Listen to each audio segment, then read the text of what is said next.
Assalamualaikum students. Today topic is adolescence and early adulthood. While still in his teen, Muhammad sallallahu alaihi wasallam accompanied his uncle on trading journey to Syria, gaining experience in commercial trade, which was the only career open to him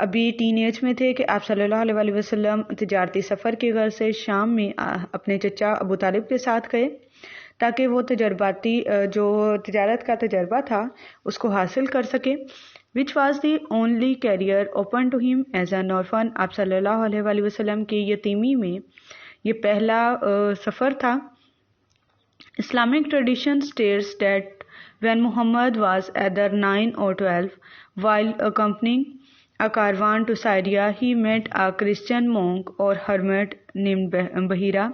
آپ صلی اللہ علیہ وآلہ وسلم کی اسلامی روایات کے مطابق ملتا ہے کہ آپ صلی اللہ علیہ وسلم کی عمر 9 یا 12 سال تھی جب آپ صلی اللہ علیہ وآلہ وسلم سائریا کے سفر پر گئے، یعنی شام کے سفر پر گئے، اور وہاں آپ صلی اللہ علیہ وسلم ایک عیسائی راہب سے ملے اور اس کے غلام بحیرہ جس کا نام تھا اس سے ملے.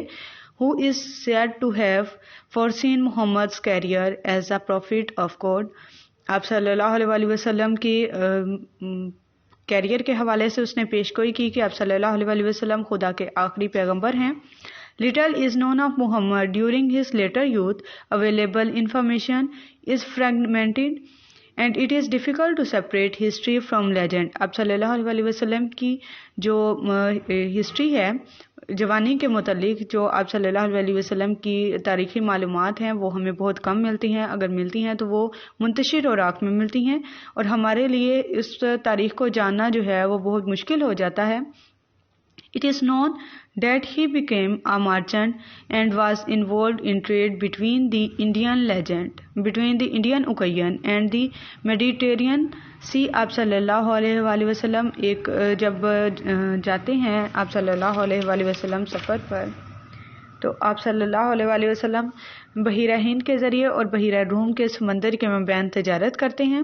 Due to his upright character during his time, he acquired the nickname Al-Amin, meaning faithful, trustworthy, and Al-Sadiq, meaning truthful. آپ صلی اللہ علیہ وسلم کی اس تجارتی جو آپ صلی اللہ علیہ وسلم کا کیریئر تھا، اس میں آپ صلی اللہ علیہ وسلم نے ہمیشہ ایمانداری اور صداقت سے کام لیا، جس کی وجہ سے آپ صلی اللہ علیہ وسلم کو ایک معروف نام دیا گیا جو کہ آپ صلی اللہ علیہ وسلم صادق اور امین کے لقب سے مشہور ہوئے. الامین میننگ فیتھفل اینڈ ٹرسٹ ورتھی. آپ صلی اللہ علیہ وسلم کے امین ہونے کے جو معنی ہیں وہ امین ہونے کی وجہ سے اس کے معنی کیا قرار دیے جاتے ہیں؟ وفادار اور ایماندار کے.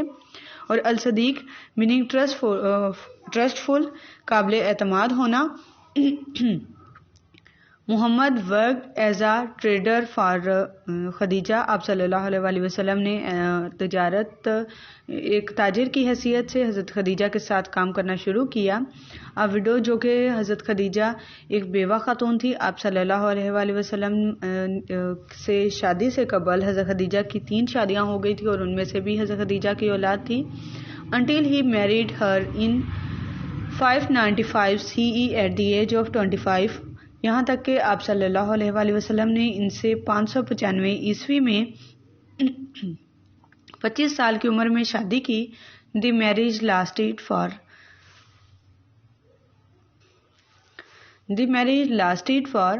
25 years and was reported to be a happy one. آپ صلی اللہ علیہ وسلم نے 25 سال کی عمر میں جب شادی کی اس وقت حضرت خدیجہ کی عمر 40 سال تھی، اور روایت سے ملتا ہے کہ آپ صلی اللہ علیہ وسلم نے خوش و خرم زندگی حضرت خدیجہ کے ساتھ گزاری.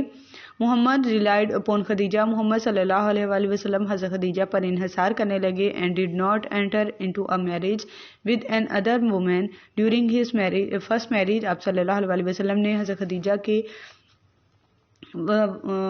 زندگی میں کسی بھی دوسری عورت سے شادی نہیں کی. آفٹر خدیجہ's ڈیتھ، خولہ بنت حکم suggested that Muhammad that should marry Sauda bint Zama, a Muslim widow, اور عائشہ ڈاٹر آف ام رومان اینڈ ابو بکر آف مکہ. آپ صلی اللہ علیہ وآلہ وسلم کو خولہ بنت حکم نے حضرت خدیجہ کی شادی کے بعد یہ تجویز دی کہ آپ صلی اللہ علیہ وآلہ وسلم ایک مسلم بیوہ خاتون سودا بنت زمعہ سے شادی کر لیں، اور آپ صلی اللہ علیہ وآلہ وسلم نے حضرت عائشہ جو کہ حضرت ابو بکر صدیق کی بیٹی تھی اور ام رومان ان کی والدہ کا نام ہے، ان سے شادی کر لیں. آپ یہ یاد رکھیے گا یہاں کہ سودا بنت زمعہ سے آپ صلی اللہ علیہ وسلم نے شادی مکہ میں ہی کر لی تھی، لیکن حضرت عائشہ سے جو نکاح ہے وہ مکہ میں ہوا تھا، اور رخصتی ان کی مدینہ میں جب ہجرت کر گئے تھے آپ صلی اللہ علیہ وسلم تب ہوئی تھی اس سال.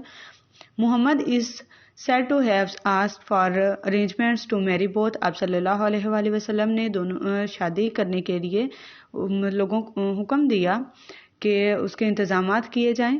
According to text collection by historian Ibn Ishaq, تاریخ کے جو مصنف ہیں ابن اسحاق، اس کے مطابق ان کی روایات کے مطابق ملتا ہے کہ Muhammad was involved with a well known story about setting the black stone in place in the wall of the Kaaba in 605 CE، کہ آپ صلی اللہ علیہ وآلہ وسلم نے ایک معزز جو واقعہ تھا حجر اسود سے متعلق، اس کو نصب کرنے سے متعلق، خانہ کعبہ کی دیوار میں اس کو نصب کرنے سے متعلق 605 عیسوی میں انجام دیا.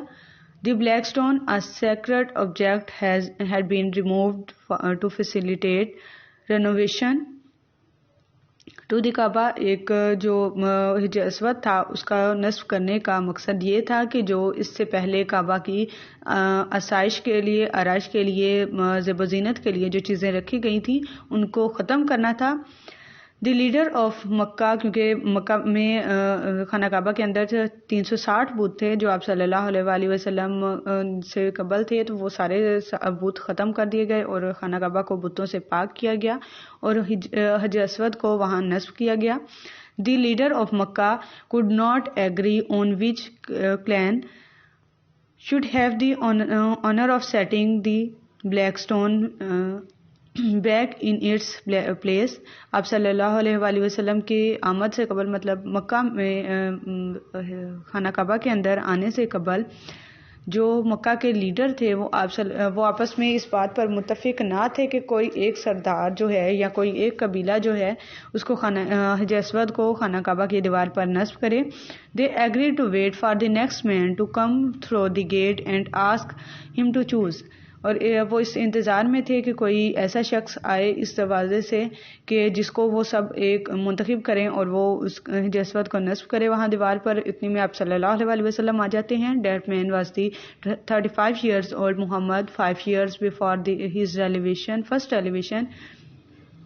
آپ صلی اللہ علیہ وآلہ وسلم کی اس وقت عمر 35 سال تھی اور یہ آپ صلی اللہ علیہ وآلہ وسلم پر وحی نازل ہونے سے 5 سال قبل کا واقعہ ہے. He asked for a cloth and put the black stone in its center. آپ صلی اللہ علیہ وآلہ وسلم نے لوگوں کو حکم دیا کہ ایک چادر لائی جائے. ایک چادر لائی گئی اور آپ صلی اللہ علیہ وآلہ وسلم نے حجر اسود کو اس کے درمیان میں رکھ دیا. The clan leaders held the corners of the cloth and together carried the black stone to the right spot. آپ صلی اللہ علیہ وسلم نے جو قبیلے کے سردار تھے، مکہ کے قبیلے میں جتنے قبیلے تھے ان کے سرداروں کو حکم دیا کہ وہ اس چادر کو کونوں سے پکڑ لیں اور اس حجر اسود کو جہاں نصب کرنا ہے اس کی صحیح مقام پر لے جائیں.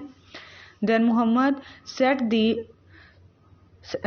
stone in place, satisfied all who were present. آپ صلی اللہ علیہ وآلہ وسلم نے حجر اسود کو وہاں نصب کیا اور تمام جو قبیلے کے سردار تھے وہ سارے اس بات پر متفق ہو گئے کہ آپ صلی اللہ علیہ وآلہ وسلم سے جو تھے مطمئن بھی ہو گئے کہ آپ صلی اللہ علیہ وآلہ وسلم نے حجر اسود کو وہاں نصب کیا ہے، کیونکہ جو باقی سردار تھے ان سرداروں کو اگر کوئی بھی وہاں خانہ کعبہ کی دیوار پر حجر اسود نصب کرتا تو ان لوگوں کے درمیان آپس میں لڑائی ہو جاتی. تو اس لیے آپ صلی اللہ علیہ وآلہ وسلم نے ایک چادر لے کر اس کے اندر حجر اسود کو نصب رکھا اور پھر انہیں حکم دیا کہ آپ لوگ اسے اس کے صحیح مقام پر لے جائیں، اور خود اٹھا کر آپ صلی اللہ علیہ وسلم نے اس کو اس جگہ پر نصب کر دیا.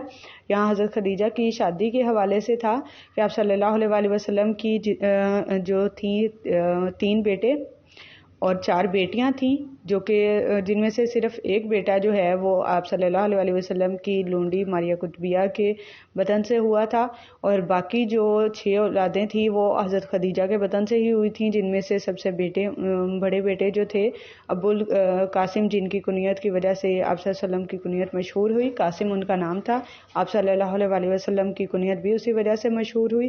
اور ہسٹری میں آتا ہے کہ حضرت خدیجہ کا نماز جنازہ ادا نہیں کیا گیا تھا کیونکہ اس وقت جنازہ کے احکام نازل نہیں ہوئے تھے، تو اس لیے وہ روایات میں یہی ملتا ہے کہ حضرت خدیجہ کا نماز جنازہ ادا نہیں کیا گیا تھا، باقی تمام جو ام المومنین تھی سب کا نماز جنازہ ادا کیا گیا تھا، اور آپ صلی اللہ علیہ وسلم کی سب سے بڑی بیٹی کا نام بھی زینب تھا۔